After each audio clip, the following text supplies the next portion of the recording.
야, 너네, 빨리 궁금. 신지 마지막 세 개 답 왜 안 보내? 32번부터 34번까지. 못 풀었어요. 어? 아직 못 풀었어요. 뭐 하느라고 풀어? 자, 봅시다.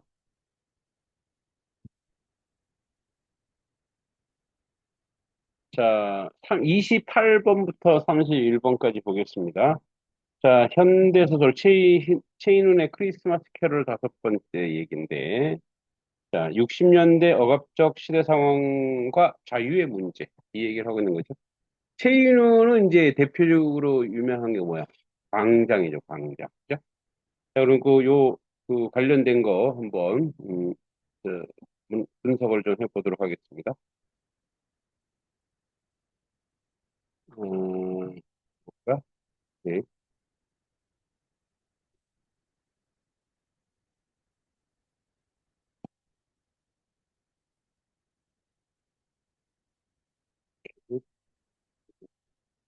자, 여기 이제 분석해 놓은 게 있어서 한번 쭉 보겠습니다.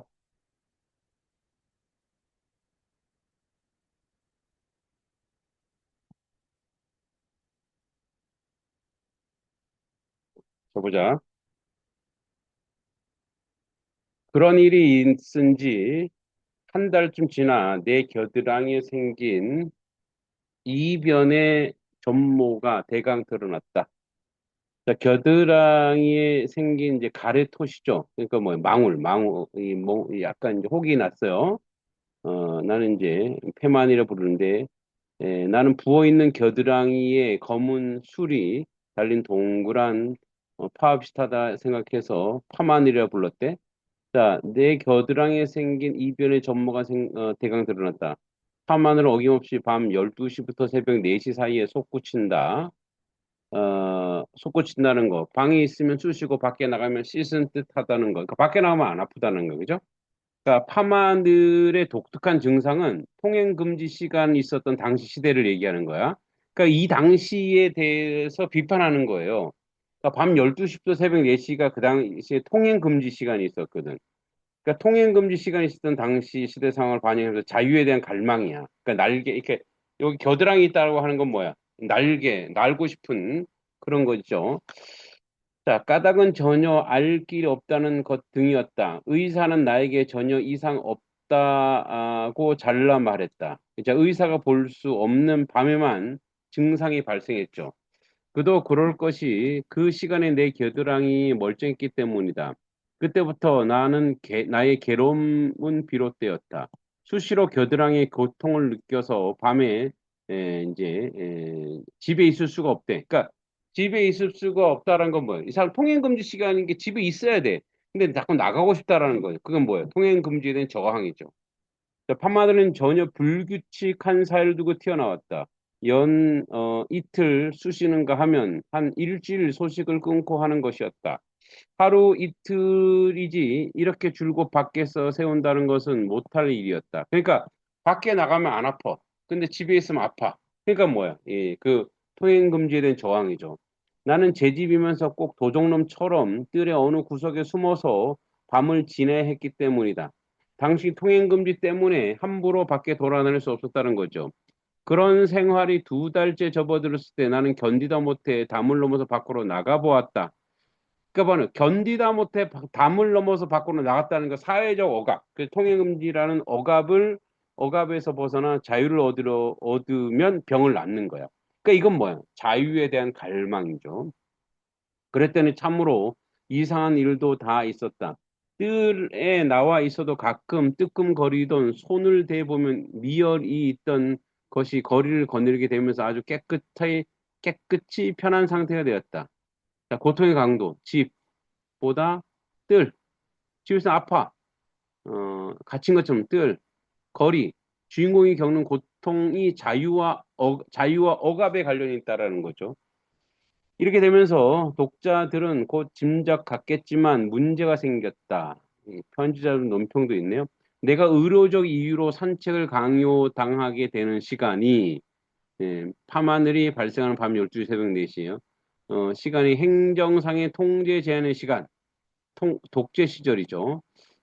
우연히 겹치는 점이었다. 고민했다. 나는 부르주아의 자본가 계급이죠. 부르주아의 썩은 미덕을 가지고 있었다. 간청에서 정하는 규칙에 따라야 한다는 것이 그것이다. 부르주아의 썩은 미덕이래. 그러니까 이제 나라 국가 공동체의 그냥 내가 말을 잘 듣는 거야. 12시부터 4시까지 모든 시민은 밖에 나다니지 말기로 되어 있다. 모든 사람이 받아들이는 규칙이니까 페어 플레이를 지키는 사람이면 이것은 소형의 작은 형. 그러니까 이제 형이라고 하는 건 뭐예요? 죄를 받는 거죠. 작은 죄를 받는 형의 도덕률일 수밖에 없다.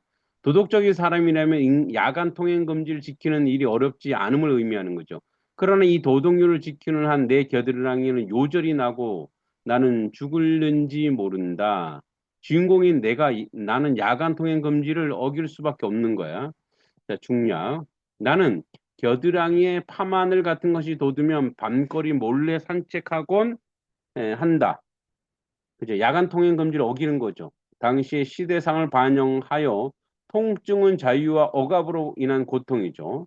산책은 자유야. 그러니까 자유가 있으면 나는 병이 다 나아. 근데 지금 자유가 없어. 나는 밤 산책을 종종 다니는 사람들과 마주친다. 오늘은 경관을 만났다. 경찰이야. 나는 얼른 몸을 숨겼다. 어, 아까 낮에도 마트에서 어? 경찰이 오니까 막 나보러 숨으라 그러더라고. 그건 바로 뭐죠? 공권력에 대한 공포심이 아직도 애들인데도 그래. 애들인데도 경찰에 대한 공포심이 어른들로부터 유전된 거죠. 옛날에는 이제 그때 말로 짭새래, 짭새. 응?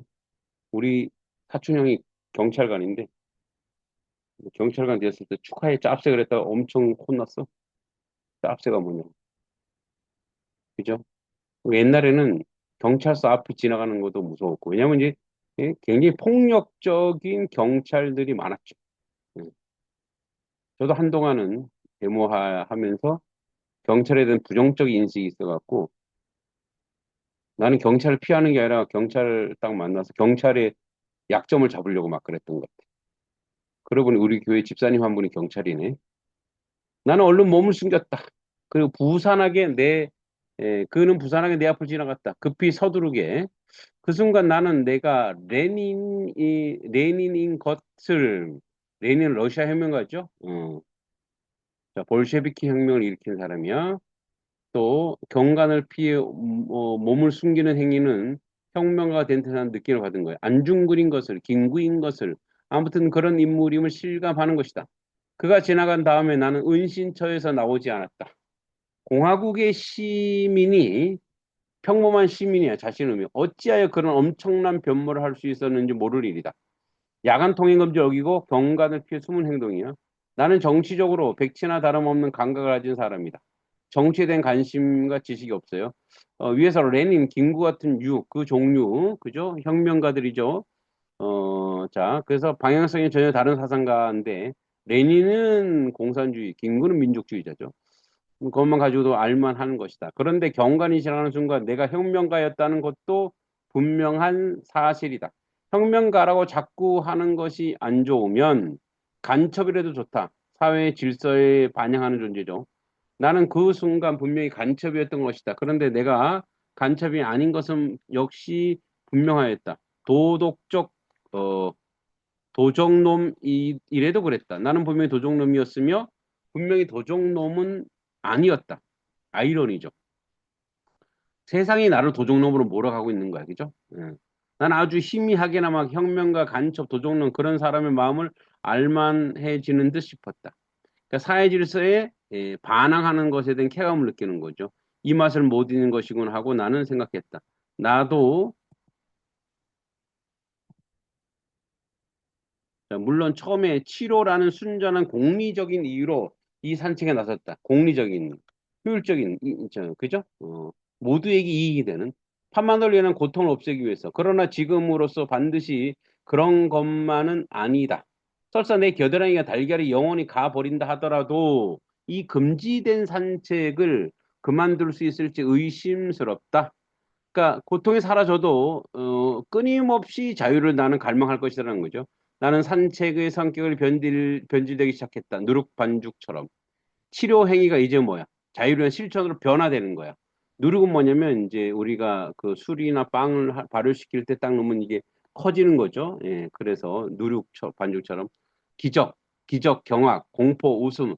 오늘도 세상에는 희한한 일이 내 몸에 일어난다. 한강 근처에 산책하고 있는데 겨드랑이 간질간질해왔다. 나는 속옷사이 더듬어 보았다. 털이 만져졌다. 그런데 닷 임새가 심상치 않았다. 털이 괜히 뻣뻣하고 잘 묶여지는 느낌이다. 빗자루를 잘 만져본다. 아무래도 보통이 아니다. 나는 바위 틈에 몸을 숨기고 윗옷을 벗었다. 속옷을 벗지 않고 들치고 겨드랑이 들여다 보았다. 나는 실수하고 말았다. 어처구니 없어요. 그죠? 내 겨드랑이에 새끼 까마귀 그것은 아주 치사하게 쬐끄만 날개에 돋아나 있었다. 날개. 자유에 대한 의지죠. 의지.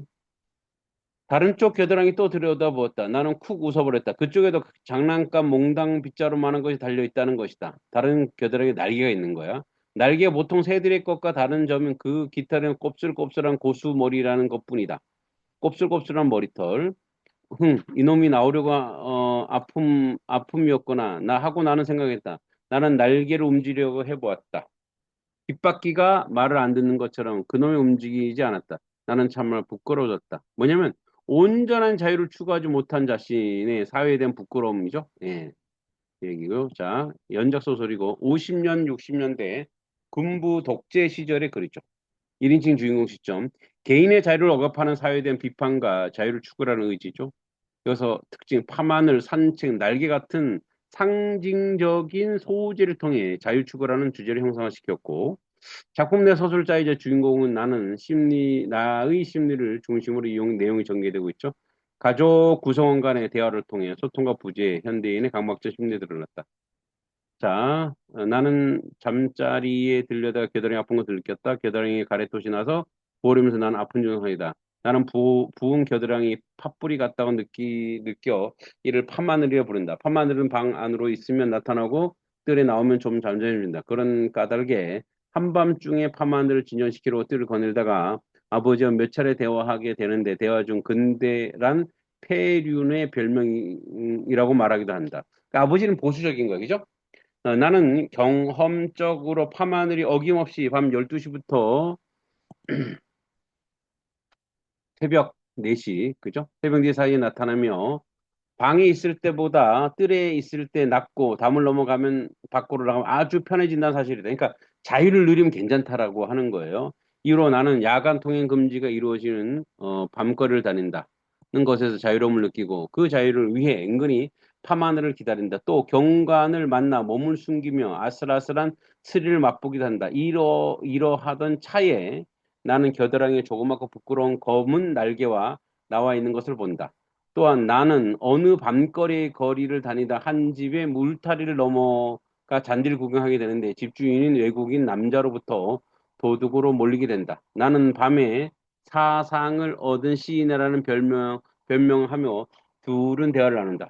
4.19가 지나고 2달간의 파마늘 증상이 없었는데 또 곧 다시 발생하며 나를 괴롭히며 날개의 성미는 더욱 거칠어진다. 그리고 크리스마스 이브에 또 증상이 나타나 가라앉히게 밖으로 나가 보았지만 겨드랑이에 많은 사람이 있으면 더 아파온다는 걸 알았다. 새해가 되고 다시 밤 산책을 하다가 나는 시청학 광장에서 피투 성인 학생들의 시체를 들고 있는 피에타 퍼포먼스를 보게 된다. 한 달 만에 다시 같은 일을 벌였고 나는 군중들이 울고 있음을 보게 된다. 그죠? 그러니까 이제 이 50, 60 독재 정권에는 저항인 거죠. 자, 그래서 연작 소설이라는 거 기억해 두시면 됩니다. 자, 오케이. 그럼 이제 문제를 봅시다. 자, 문제. 자, 본문 내용은 쭉 읽었고, 자, 여러분들의 결과. 자, 28번은, 서술상 특징이죠? 이건 쉽죠? 예, 전부 다 여러분 다 5번 했는데, 어떨까요? 5번 다 맞았을까요? 예, 전부 다 맞았네. 잘했어, 치타. 자, 사건의 중심 인물은 내적 반응을 중심 인물 자신의 목적을 통해 제시하고 있다. 그죠? 음, 내적 반응이 뭐죠? 자, 윗글의 이제 주인공이자 중심물은 나의 겨드랑이에 생긴 이변과 그로 인해 벌어진 사건이 나타나고 있죠. 그죠? 그리고 이 사건에 대해 나의 내재적 반응이 나의 목소리를 통해 제시되고 있죠. 그래서 뭐 독자들은 뭐 이런 얘기하면서 쭉 설명하고 있다. 오케이, 다 맞았고요. 그 다음에 29번, 29번, 29번. 자, 윗글에 대한 이해를 적절치 않은 것은, 자, 29번은 작품의 내용을 이해 파악하는 거죠. 이제 우리가 이제 소설을 읽을 때, 소설은 비문학처럼 보라 그랬어요. 그래서 이게 우리 지금 천천히 읽어서 이렇게 이해가 됐지만 빨리 봐야 되기 때문에 소설 작품을 전체 정리해 주는 게 중요하다. 이것도 4번인데, 여러분 모두 4번 맞았습니다. 틀린 걸 찾는 거죠. 나는 시민이 정한 규칙에 준수해야 하는 페어 플레이를 지키지 못하게 되어 고민한다. 이건 역설적이잖아요. 그죠? 그러니까 내가 지키지 못해서 고민하는 것이 아니라 나는 지켜야 되는데 예? 그 반어적으로 얘기하고 있는 거죠. 그래서 이제 나는 자신이 페어 플레이를 지키는 사람으로서 관청에서 정한 통행 제 규칙을 지키면 겨드랑이에 요절이 나고 결국 죽을지도 모른다면서 자신의 처한 상황에 대해 고민하고 있죠. 자, 나가 시민이 정한 규칙을 준수해야 하는 페어 플레이를 지키지 못하게 되는 것은 아니죠. 이거 쉬웠고요. 그 다음에 30번. 30번 배경이죠. 소설의 배경이 어떻게 되냐 이런 얘기야. 그래서 기읍과 니은의 이해로 적절한 것은 가장 적절한 것은 기읍은 은신처. 자, 은신처. 그 다음에 니은은 바위 틈. 은신처 바위 틈이야. 자, 여기서 바위 틈은 이것도 여러분들이 3번에서 그죠? 다 맞았죠? 기억은 니은과 달리 타인의 출현을 몸을 감추는 공간이다 이래 됐죠. 그래서 니은은 타인의 출현일에 몸을 감춘 공간이라고 볼 수 없지만 기억은 경관의 출현일에 몸을 감춘 공간이라고 볼 수 있는 거죠. 오케이. 예, 그래서 30번에 3번. 그다음에 31번에 자, 자, 이건 이제 외적 중거죠. 외적 중거. 항상 요 외적 중거에 따른 작품은 보기를 해석을 잘해야 돼요. 보기를. 자, 그래서 보기 보니까 크리스마스 캐럴 5는 자유가 억압된 시대적 상황에서 자유의 가능성과 한계를 묻는 작품이다. 나의 겨드랑이에 돋는 정체불명의 파만을 주는 통증은 자유에 대한 요구를. 그로 인한 밤 산책은 자유를 위한 실천의 의미다. 작품은 처음에는 명료하지 않고 미약했던 자유를 향한 의지가 밤 산책을 거듭하면서 심화되는 모습에서 그와 함께 그 과정에 생기는 문제점이 드러난다. 자, 그래서 보기 같은 경우는 뭐야? 산책은 자유를 위한 실천을 의미하죠.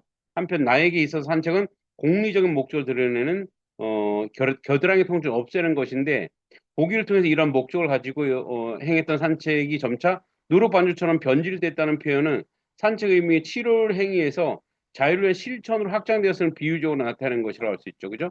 그래서 요거는, 자, 3번입니다. 자, 3번. 이 신지음 맞았는데. 자, 보자. 공리적인 목적을 가지고 있었던 산책이 점차 누룩반죽처럼 변질되었다는 표현은 자유의 필요성이 망각되어 자유를 위한 실천의 목적이 훼손되는 문제점을 비판하겠군.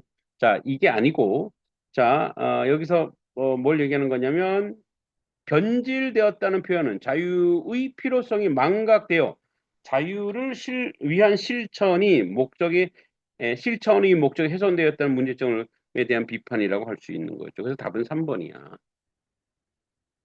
4번 볼까요? 4번. 정체불명의 파마들은 날개의 형상으로 바뀐 것은 처음에는 명료하지 않았던 자유에 대한 의지가 산책을 통해 심화되었던 것을 의미하겠고. 그죠? 맞죠? 선이 알겠니? 이거 전체를 문학 작품을 분석해 보니까 이제 알겠지, 그죠? 보이죠? 그 다음에 시온이는 5번 했는데 날개가 날개가 깃밖에 갔다는 점에 대해서 나가 느낀 부끄러움은 여러 차례 선택을 불가하고도 자유의 의지를 실현하기 어려웠던 한계를 인식한 거. 그죠? 이것도 바로 뭐야? 작가가 가지는 한계를 얘기하고 있는 거죠. 자, 그 다음에 우리 어부단가 이현보의 어부단가입니다. 자, 뭐 이거는 지난번에 우리 한번 나왔죠. 일수, 이수, 삼수, 사수. 이건 뭐냐? 자연에 벗하며 유유자적하는 어부의 삶이죠. 그렇죠? 이 중에 시름이 없으니 어부의. 나는 어부의 생이 좋아. 한편의 일엽현주. 한 조각의 그 배, 배를 만경파에 넓은 바다에 띄워두고 인생을 다 잊어꺼는 날 가는 줄 아는 거야. 나는 시간 가는 줄 모르고 이렇게 자연에 있어. 이런 얘기죠. 구보변면 천심녹수 아주 청길이나 깊은 이제 푸른 물이야. 돌아보니 만첩 첩첩이 되어 있는 산 십장홍진. 이 십장홍진 뭐냐면 세상이야, 세상. 홍진은 먼지거든. 세상이 얼마나 가렸는가. 이런 거를 못 보게 세상이 나를 가렸어. 응? 내가 자연을 보려 때는 이 세상이 가렸어. 강호의 월백하거든 무심하여라. 이제 강호의 해와 하얀 달을 보면서 내가 이 아무 생각 없다는 것이 아니라 내가 자연에서 편하다는 얘기죠. 청하에 이 청하는 푸른 잎에 푸른 잎에 밥 사고 왜 연잎밥 있죠? 그 밥 사고 농류에 고기를 깨요. 이제 농류는 뭐냐면 버드나무 가지에다가 고기를 잡아서 거기다 깨는 거예요. 이렇게 깨요. 노적 화총에 배 메어두고 노적은 이제 갈대에다가 배를 메어두고 일반 청의미 그러니까 자연에 사는 의미는 어느 분이 하실까? 야 세상 사람도 난 몰라 이런 얘기죠. 산 꼭대기 산 뒤에 올라가 한운 구름을 이 안개와 구름이 일고 한가로운 안개가 일고 수중에 백구 백구는 개가 아니고 여기서 갈매기입니다. 갈매기가 난다. 무심코 다정한 것이 이 두 것이로도 일생의 시름이 있고 너를 쫓아 놀리라. 그러니까 이 사람은 자연같이 그죠? 강호에서 자연을 버타며 유유자적하는 삶이죠. 자, 박인노 너무나 유명하죠. 박인노 작품은 자주 나오니까 올해도 만약에 고전 문학이 나오면 박인노 작품이 나올 가능성이 높죠. 자, 박인노. 자, 소유정가예요. 소유정가. 이거는 뭐냐? 소유정에 박인노가 이제 그 17세기 무렵 박인노가 정구라는 사람과 함께 대구에서 머물면서 작은 것이 있는 정자, 작은 정자인가 봐. 작은 정자에 누워서 자연을 만끽하고 사대부의 모습을 표현한 가사 작품이야. 가사. 때마침 부는 축분 반갑게 보이도다 말술에 다났으나 술병에 베어물고 언덕 너머 어촌에 내 놀이 가졌구나 힌두가 얹어져 놓고 소정이 타고 오니 그죠? 이렇게 사음절로 돼 있죠. 자 그래서 소유정의 주변의 아름다움 자연 풍경 이야기했죠. 소유정 주변의 아름다움과 자연의 안빛낙 둘 다 똑같아. 안빛낙도예요. 자 근데 요 나번은 우리가 한번 분석을 좀 해볼 필요가 있습니다. 나번 거를 봅시다. 소유정. 오케이.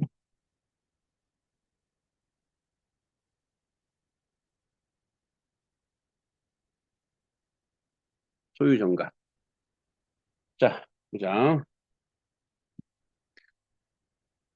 자, 때맞은 부는 추풍. 가을이죠? 가을 바람이죠? 반갑게도 보인다. 아, 야, 반갑구나. 이런 얘기죠. 도다. 뭐뭐하 도다. 영탄법. 가을이 되니 너무 좋아. 말술이 다 났으나 술병 메고 벗을 불러. 뭐 이제 술을 탁 해놓고, 잘 먹고 전쟁 기간에 이렇게 술을 먹어. 그죠? 어촌에 즐기는 풍류죠. 언덕 너머 어촌에 내 놀이 가졌구나. 공간적 배경이죠. 풍류를 즐긴 공간이야. 가졌구나. 청유향이야. 함께 하자니 흰 두건 젖어 쓰고 소정 작은 배에 타고 오니 소박하죠. 바람에 떨어진 갈대꽃 갠 하늘 눈이 되어 석양 저녁에 높이 날아 어지러이 뿌리는데 갈대꽃이 막 날린 거죠. 갈대 그 잎 같은 거지. 자, 갈잎이 닷 내리고 그물로 잔잔한 강물 속에 자린 은순. 자, 그물로 잡은 물고기야. 수없이 잡아내요. 연잎에 담은 해와, 아까 여기도 나왔죠. 연잎 앞에 나왔죠. 해와 항아리에 채운 술을, 아이고, 오, 좋다. 아이고, 좀 큰데? 한 번, 한 번, 한 번. 실컷 먹은 후에 자연의 풍요르죠. 택이 있기 넓은들의 높이 베고 누웠으니 한가로운 점. 희황천지 고사인용 희황천지 그 중국의 태평성대 이른 희황을 얘기야. 태평성 동일시. 지금이 태평성대. 오늘 다시 보는구나. 잠시 잠들어 뱃노래 깨어보니 시간이 긴 거죠. 추월 달이죠. 가을 달이야. 추월.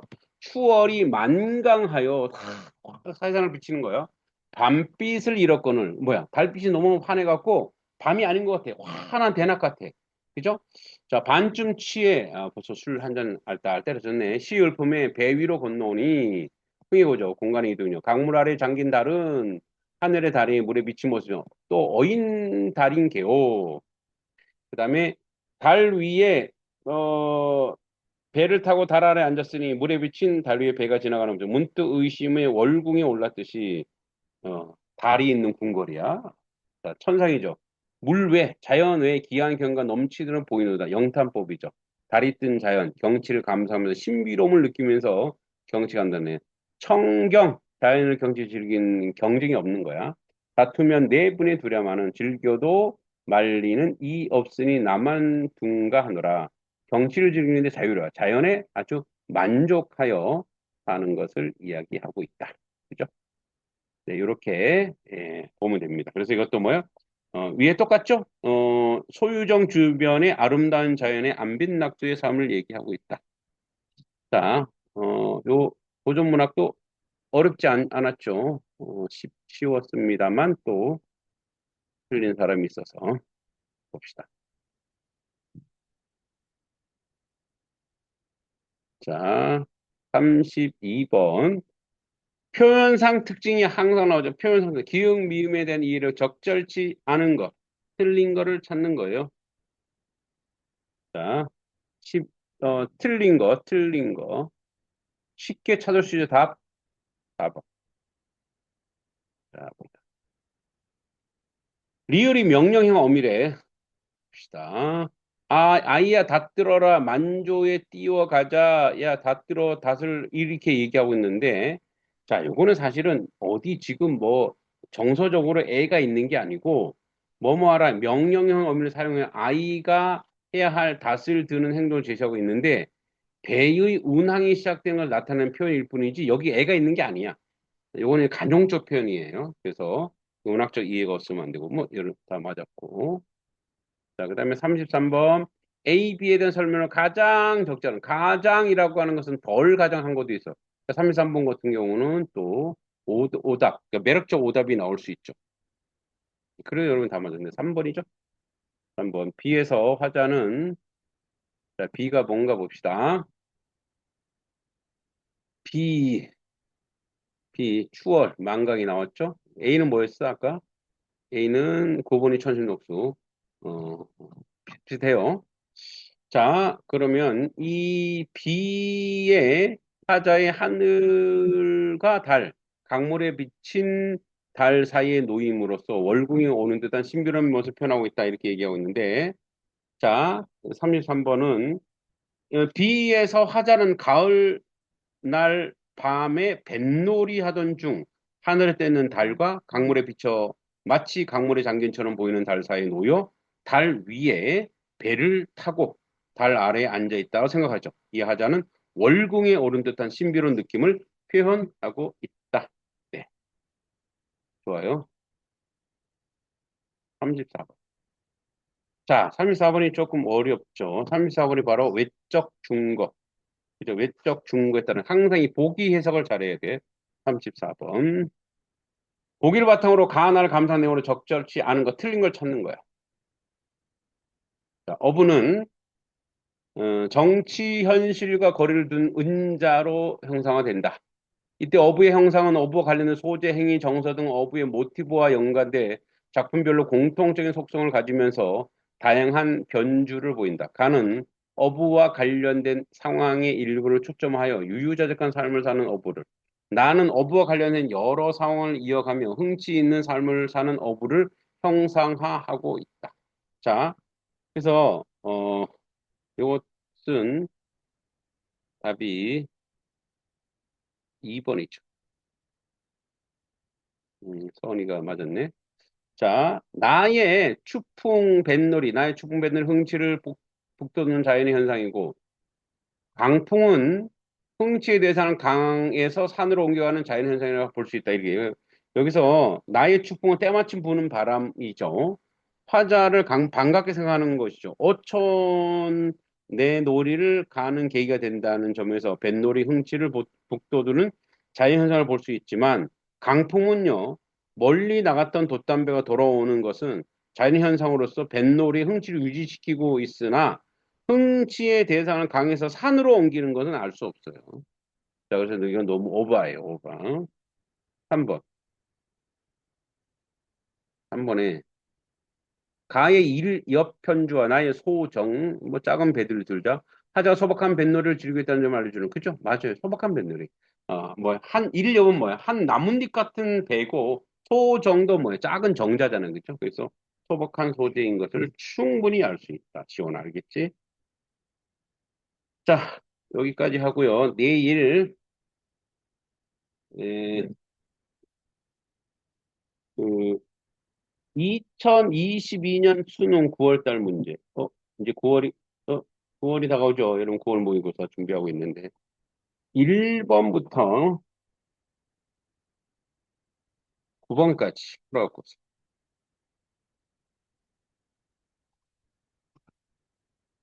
1번부터 9번. 지금은 여러분들이 무지막지하게 풀어봐야 됩니다. 요거 1번, 9번을 줄게. 어, 신지, 알겠니? 풀어와.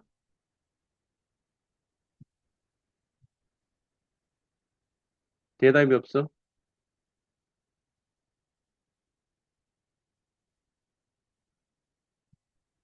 자니?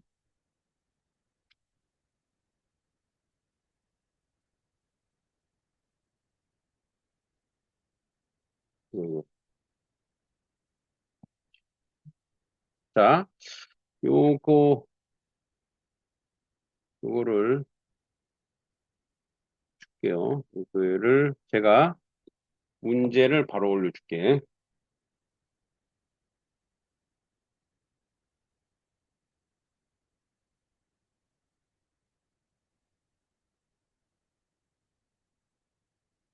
내일 풀 거, 내일 할 거.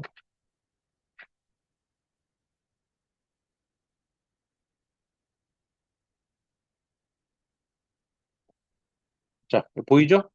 자, 요거 1번부터,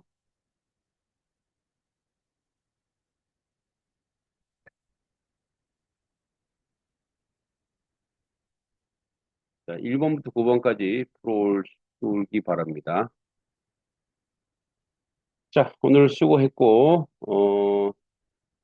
지금 아까도 얘기했듯이, 모의고사 9월 모의고사 되게 중요하니까 부지런히 여러분들이 풀면 되겠습니다. 수고했어. 안녕. 안녕히 계세요. 감사합니다.